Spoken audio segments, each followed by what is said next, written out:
Hello everyone, আজকের এই ভিডিওতে আমরা দেখব vue.js এর কম্পিউটেড প্রপার্টি এবং ওয়াচার।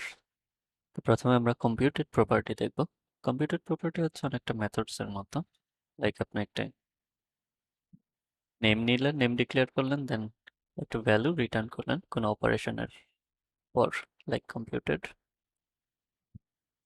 দেন আমরা একটা নাম দিব, মনে করেন ইউজার নেম। ওকে, এখানে কি করতে চাচ্ছি, ইউজার নেমের মাধ্যমে প্রথমে এই নামটি নিবে, দেন এই নামটি নিবে, কনক্যাটিনেট করে আমাদেরকে রিটার্ন করবে। আমি জাস্ট একটি সিম্পল অপারেশন করছি, আপনারা চাইলে যত বড় ইচ্ছা তত বড় করতে পারেন। This user first name plus একটা স্পেস নিবে, দিস ইউজার লাস্ট নেম। মজার ব্যাপার হচ্ছে এই ইউজারটা মনে করেন এখানে প্রিন্ট করলাম, ওকে, ইউজার নেমটি, এর ডিপেন্ডেন্সি গুলা মানে কম্পিউটার প্রপার্টির ডিপেন্ডেন্সি গুলা যতবার চেঞ্জ হবে এই অপারেশনটা ততবার আবার রান করবে। লাইক এখানে দিস ইউজার লাস্ট নেম, যদি লাস্ট নেম কোনো কারণে চেঞ্জ হয় পুরো অপারেশনটা আবার রান হবে, দেন আপনাকে আপডেটেড ভ্যালুটা দিবে, সো ইটস ডিঅ্যাক্টিভ। সো এখানে যদি আমরা সেভ দিই, দেন ব্রাউজারে যাই, আমরা দেখতে পাচ্ছি। আমরা যদি চেঞ্জ করি কোনো কিছু, আপনাদের একটা জিনিসের সাথে পরিচয় করে দেওয়া হয়নি, সেটা হচ্ছে কি ভিউ ট্যাব টুল। ভিউ ট্যাব টুলটি কোথায় পাবেন? ভিউ ট্যাব টুল লিখে আপনি যদি ক্রোম চালান, ক্রোম, আই থিঙ্ক ফায়ারফক্সও আছে, so no problem, just install করে নেবেন। কাজের একটা জিনিস। ওকে, এখান থেকে আমরা যদি অ্যাপে যাই, আমাদের একটি কম্পোনেন্ট রয়েছে অ্যাপ। এখানে সবগুলো কম্পোনেন্ট দেখাবে, লাইক আপনার যদি আরো বেশি কম্পোনেন্ট থাকে এখানে দেখাবে।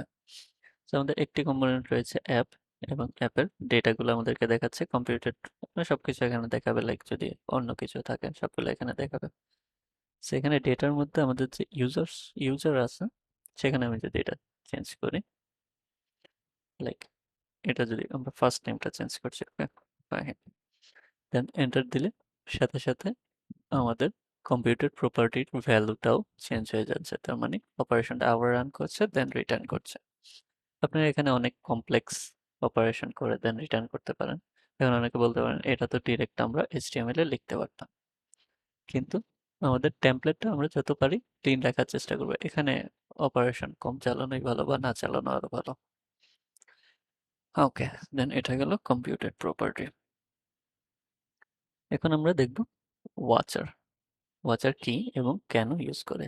ওয়াচার মূলত আপনার প্রপার্টি গুলোকে ওয়াচ করে, এবং এটা যদি চেঞ্জ হয় তাহলে আপনার কোনো একটা অ্যাকশন ট্রিগার করবেন বা কিছু একটা করবেন। সো এটা কন্টিনিউয়াসলি আপনার ডেটাকে ওয়াচ করতে থাকবে। এখানে আপনার যত ডেটা প্রপার্টি রয়েছে সবগুলোকে ওয়াচ করতে থাকবে। সো আমরা যদি একটা এক্সাম্পল দেখি, আমরা একটা কি বানাতে পারি, আমরা একটা কার্ট বানাবো। ওকে, যে আমরা অ্যাড টু কার্ট করব। যদি আপনি একটা প্রোডাক্ট 5 বার 5টা কোয়ান্টিটি নেন, একটা প্রোডাক্টের 5টা কোয়ান্টিটি নেন, তাহলে আমাদের কি হবে, মনে করেন আমাদের একটি ডেলিভারি ফি আছে, ওকে, $15। আপনি যদি 5টার বেশি নেন কোয়ান্টিটি, তাহলে ওইটা চলে আসবে $5। সো আমরা এরকম কিছু একটা বানাই। ওকে, প্রথমে আমরা জাস্ট এই যে মেথডস এর মধ্যে যা করেছিলাম না, কাউন্টার, ওইরকম একটা কাউন্টার বানাই যেটা আমাদের একটু কার্ট করতে সাহায্য করবে। সো প্রথমে আমরা একটা ডিভ নিই, বাটন, এটাতে একটা মাইনাস থাকবে, প্লাস আর মাঝখানে আমাদের স্প্যানের মধ্যেই নিই, মনে করেন কোয়ান্টিটি। ওকে, আমরা এখানে একটা ভেরিয়েবল নিই, কোয়ান্টিটি প্রথমে 0 থাক, আর আমাদের ডেলিভারিটা হচ্ছে যে কি $15। ওকে, কম্পিউটার লাগবে না, আমরা জাস্ট ওয়াচার ইউজ করব। সো প্রথমে আমরা এটাকে ইনক্রিমেন্ট ডিক্রিমেন্ট করার একটা সিস্টেম তৈরি করে দিই। আমরা কিছু মেথডস নিই, add cart, return this dot quantity plus plus, remove cart, sorry return লাগবে না এখানে, this dot quantity minus minus, ওকে। জিরোর নিচে গেলে ভেরিফিকেশন ওইগুলো আমরা করলাম না, ভ্যালিডেশন। জাস্ট আমরা এই মেথডগুলো এখন এখানে বসিয়ে দেব।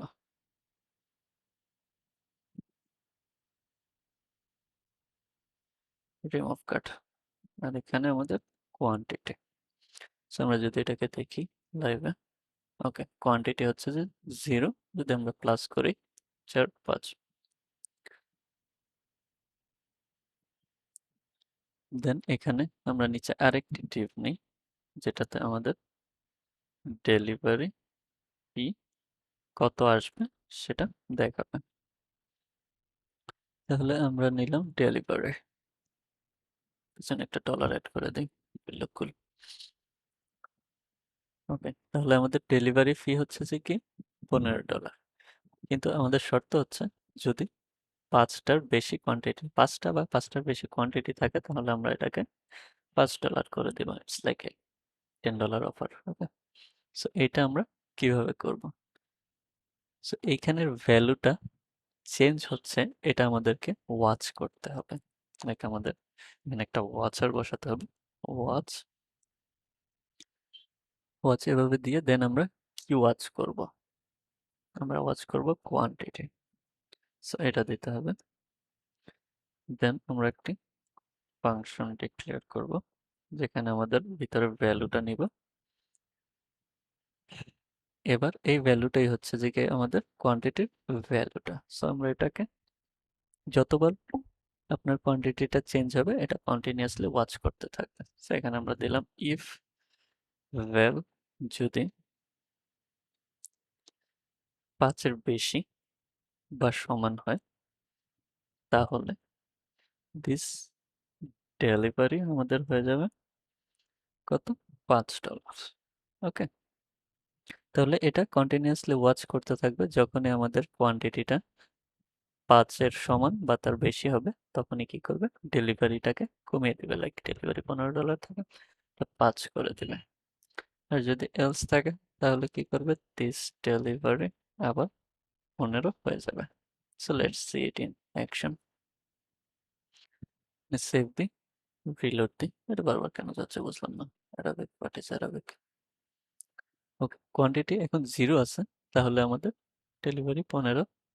আমরা যদি এখন বাড়াতে থাকি লাইক 1 2 3 4, as soon as এটা 5 হিট করছে আমাদের কিন্তু ডেলিভারি ফি কমে যাচ্ছে।